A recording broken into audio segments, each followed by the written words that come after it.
Faberlik choylarimizning barchasi tabiiy va tanaga tetiklik bag'ishlaydigan majmuadir. Bir masalaning bir yechimi bo'lib xizmat qiladi. Ko'rish a'zolarimizni mustahkamlash uchun to'plam aynan mana shu choyimizdir. Ko'rish a'zolarini ishini yaxshilaydi, ko'zdagi charchoqni, shamollashni va zo'riqishni oladi.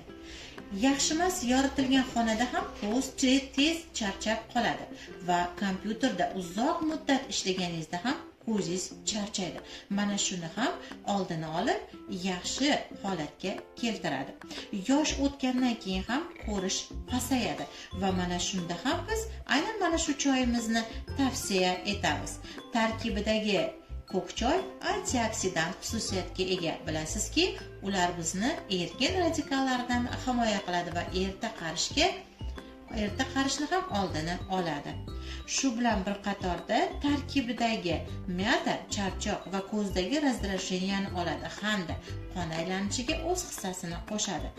Tarkibidagi namatak esa vitamin C ga boy. U esa ko'zdagi va ko'z ko'rish organlarimizdagi tomirlarni mustahkamligini ta'minlaydi. Pustirnik ko'zni tiniq ko'rishiga hissa qo'shadi. Fenxel esa tarkibidagi A, C, E vitaminlarga boy. Bilasizki, ko'z organlarimizga ham vitaminlar albatta kerak bo'ladi. Shu bilan qatorda eng asosiy qismi chernika hamda brusnika. Bular vitamin C ga boy, aynan ko'z ko'rishini yaxshilaydi.